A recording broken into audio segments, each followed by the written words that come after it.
ঢাকার অলিতে গলিতে সরোয়ার্দী উদ্যানে আমরা সমাবেশের পারমিশন চেয়েছি, দেয় নাই। গোলাপবাগ গেছি, সেখানেও দেয় নাই। এরপরে প্রেস ক্লাবের মধ্যে দিয়েছে। এইরকম তিনটা জায়গায় নড়াচড়া করা মানে হলো আমাদের সাথে বৈষম্য সৃষ্টি করেছে। এই দেশের এক শ্রেণীর মানুষ যদি তারা সোহরাওয়ার্দী উদ্যানে ফিলিস্তিনের সমর্থনে প্রতিবাদ জানাতে পারে, তাহলে এই দেশ হলো আউলিয়া কেরামের দেশ। তরিকাপন্থীরাও সেই ময়দানে ফিলিস্তিনের সমর্থনে ইসরায়েলের আগ্রাসনের বিরুদ্ধে প্রতিবাদ জানাবার অধিকার রাখে। আমি মনে করি যারা প্রশাসনের কানকে ভারী করে আমাদের সোহরাওয়ার্দী উদ্যান থেকে গোলাপবাগ, সেখান থেকে আমাদেরকে নড়াচড়া করে শেষ রাতে এসে আমাদেরকে একটা জায়গায় দিয়েছে, আমি মনে করি এই বাংলাদেশের বিভিন্ন ডিপার্টমেন্টে ইসরায়েলের দালাল বসে আছে। কথা বলেন ঠিক কিনা বলেন? এই জন্য আমরা বুঝে গিয়েছি যে এখানে সোজা আঙ্গুলে ঘি উঠবে না। এই জন্য আমাদের ঘোষণা হয়ে গেছে, যার যেভাবে পারো চলে আসো, বাধা হবে যেখানে, লড়াই হবে সেখানে।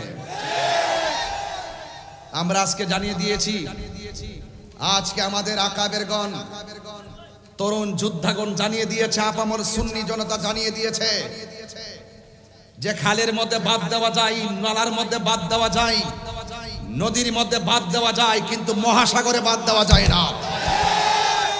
এই দেশে শতকরা 85% হলো তরিকাপন্থী। আমরা বারবার বলেছি, যারাই ক্ষমতায় আসে আমাদের তরিকাপন্থীদের ভোটেই কিন্তু তারা ক্ষমতায় আসে, কিন্তু আমরা তরিকাপন্থীরা বারবার অবহেলার পাত্র হয়েছি। এখন আমরা ঘুরে দাঁড়িয়ে গেছি, আমাদের সিদ্ধান্ত আমরাই নিব। কথা বলেন ঠিক কিনা বলেন?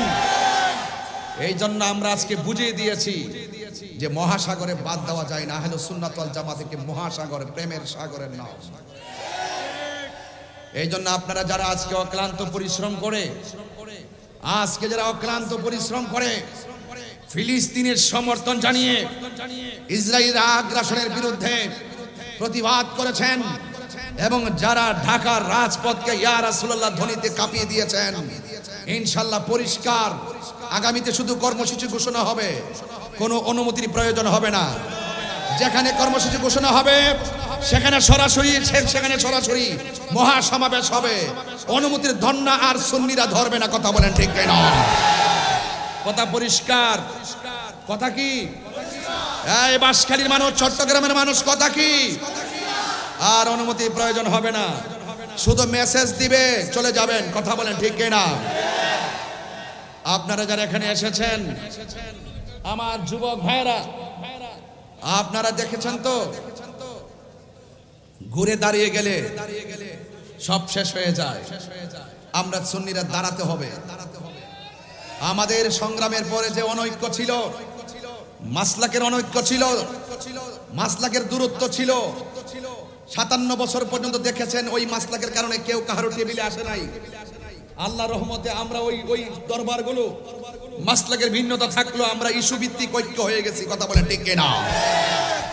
এখানে কোনো ভেদাভেদ না, সবাই আজকে গিয়েছে। যেই সমস্ত পীর মাশায়েখদের দরবার আমি যেতে পেরেছি, আমরা যেতে পেরেছি, এমন কিছু দরবার আছে আমরা সময়ের অভাবে যেতেও পারি নাই। আজকে আমরা দেখেছি ওই সমস্ত দরবারগুলো দাওয়াতের অপেক্ষা করে নাই। তারা মুরিদান নিয়ে, ভক্তবৃন্দ নিয়ে, আজকে শুধুমাত্র সোহরাওয়ার্দী উদ্যান নয়, গোলাপবাগ নয়, আজকে শুধুমাত্র প্রেস ক্লাব নয়, সারা ঢাকা শহর সোহরাওয়ার্দী উদ্যানে পরিণত হয়েছে। কথা বলেন ঠিক কিনা?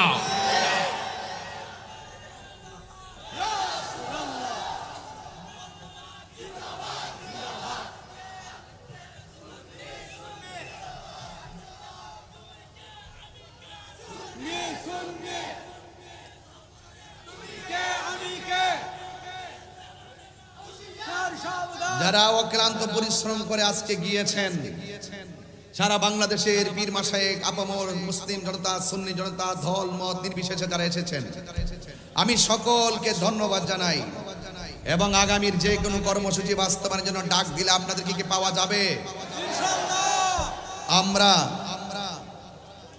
আমরা আর পিছিয়ে থাকতে চাই না। আমাদের অধিকার আমরা আদায় করে নেব ইনশাআল্লাহ। এই জন্য কোন সুন্নি এককভাবে গোপনে সিদ্ধান্ত নেবেন না।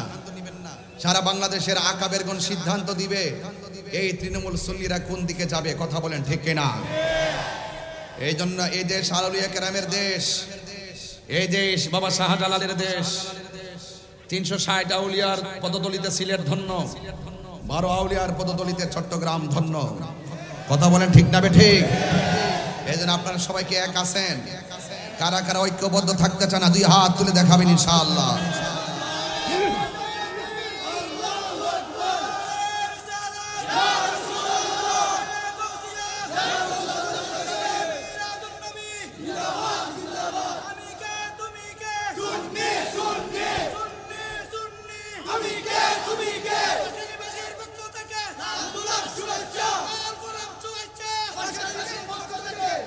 আল্লাহু আকবার, জোরে বলেন, আর বড় করে বলেন আল্লাহু আকবার। ভাইরা আমার, আমাকে বিষয় দিয়েছেন কবর এবং হাসর নিয়ে আলোচনা করার জন্য। অত্যন্ত গুরুত্বপূর্ণ বিষয়। আমি দেখতেছি জায়গা হচ্ছে না, মানুষ মাটির মধ্যে বসে আছে। এতে প্রমাণিত হয় সুন্নিরা বিরিয়ানি খাওয়েন না, সুন্নি না। আজকে কিন্তু শুধু একটা মিস কল দিয়েছি, আজকে ঢাকা শুধু একটা মিস কল দিয়েছি। যদি আমাদেরকে যদি ওই সুযোগটাও যদি না করে, যদি সারা বাংলাদেশ আমরা সোহরাওয়ার্দী উদ্যান বানাই নিতাম, এবং আগামীতে তাই হবে, আগামীতে তাই হবে ইনশাআল্লাহ। বলেন ইনশাআল্লাহ বলেন। এই দেশে সুন্নিদেরকে বাদ দিয়ে, তরিকাপন্থীদেরকে বাদ দিয়ে অপশক্তিগুলো দেশের মুখপত্র চাচ্ছে।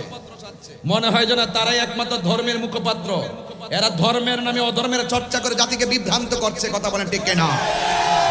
আজকে দেখেছেন তো শান্তিপ্রিয় কত সুন্দর প্রতিবাদ হয়েছে, যেখানে গরু চুরি নাই, আম চুরি নাই, জুতা চুরি নাই, মারামারি নাই, কাটাকাটি নাই, ধাক্কাধাক্কি নাই, উগ্রতা নাই, সন্ত্রাসী নাই, চাঁদাবাজি নাই, রাহাজানি নাই, ভাঙচুর নাই, অগ্নিসংযোগ নাই। সুন্নিরা আমার সুন্নি জামাত শান্তির নাম। কথা বলেন ঠিক কিনা? আমরা আবারও প্রমাণ করে দিয়েছি। সুতরাং সুন্নিদেরকে ট্যাগ দিয়ে কথা বলবা না। সুন্নিদের কাছ থেকে সব রাজনীতিবিদরা দোয়া নিতে আসে।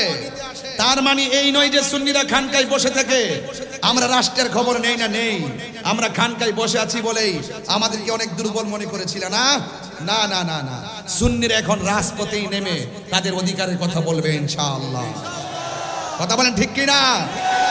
সুতরাং আমাদেরকে ট্যাগ লাগায় কথা বলবেন না। এই দেশে আমরা দেখি সব চাইতে রাজনৈতিকভাবে সুবিধা ভোগ করে ওই শ্রেণীর গোষ্ঠীগুলো যারা ধর্মের নামে অধর্মের চর্চা করে। কথা বলেন ঠিক কিনা? আপনারা সবাই ঐক্যবদ্ধ থাকবেন। আমার আজকে খুব ভালো লেগেছে, আমি দেখেছি আমাদের অনুষ্ঠানের মধ্যে কওমি অঙ্গনের একজন হুজুর, একজন গুরুত্বপূর্ণ হুজুর জুনায়েদ আল হাবিব হুজুর, তিনি নিজেও এসেছেন। আমরা এটাই চেয়েছি, এটাই বোঝাতে চেয়েছি যে এখানে ফিলিস্তিনের ইস্যুতে আমরা ভেদাভেদ নাই। সব যে যেই দল করেন, যেই যে ধর্মের অনুশাসন করেন, সবাই আসার দরকার। কথা বলেন ঠিক কিনা? কিন্তু আমরা দেখি সুন্নিদেরকে মাইনাস করে রাখা হয়, সুন্নিদেরকে দূরে ঠেলে ফেলে রাখা হয়। আজকে শুধু একটা মিস কল দিয়ে বুঝাই দিলাম, বাংলাদেশের ইতিহাসে লাইভ দিয়ে দিয়ে কেউ গণসংযোগে যায় না। পুলিশ প্রশাসন অনেক সময় মনে করছে ঢাকা কি এত লক্ষ লোকের ধারণ ক্ষমতা আছে, এই জন্য অনেক গাড়ি আটকাই দিছে, কয়েক হাজার 30-40 হাজার গাড়ি আটকাই দিছে, ঢাকা ঢুকতেই পারে নাই, জ্যামজট লেগে গেছে। যদি আমার মনে হয় সবাই ঢুকতে পারতো। এত বাধা বিপত্তির মধ্যে যে অবস্থা, যদি সুযোগ পায় ঢাকা হয়ে যাবে ইয়া রাসূলুল্লাহর ক্যান্টনমেন্ট। কথা বলেন ঠিক না বেঠিক? এই জন্য যুবক ভাইয়ের আমার, আমি তুমি, তুমি বাংলাদেশ, আমি তুমি মিলেমিশে এই বাংলাদেশ, এই দেশটাকে সুন্দর করে সাজাতে চাই, যেখানে কোনো মারামারি থাকবে। আগামীতে আহলে সুন্নাত ওয়াল জামাতের কোনো আলেমকে ট্যাগ লাগাই কথা বললে তার জবাব হবে ইনশাআল্লাহ। জবাব হবে কিনা বলেন? আমরা মদিনাওয়ালার প্রেমের দালালি করি। আমরা বিগত দিন দেখেছি যারা নবীকে ভালোবাসছে, সে আওয়ামী লীগ করুক, বিএনপি করুক, জাতীয় পার্টি করুক, এই যে আজকে এখানে আমার ডাইনে বামে সব বিএনপির নেতা কর্মীরা সবাই আমার সামনে বক্তব্য দিছে। এই মুহূর্তে কোনো বিএনপি নেতা যদি বলে হুজুর আমার জন্য একটু দোয়া করেন, ভোটটা চান, আমি কি তাকে খুশি করার জন্য তো চাইছি? কথা কোন ঠিক না বেটি? এটা কি আমার অপরাধ হইয়া যাইব? আরে হুজুরের কাছে সবাই দোয়া চাইতে আসে। এই জন্য সুন্নিদেরকে ট্যাগ লাগায় কথা বলবা না। সুন্নিরা দুনিয়ার কোন রাজনৈতিক দলের দালালি করে না। সুন্নিরা মদিনা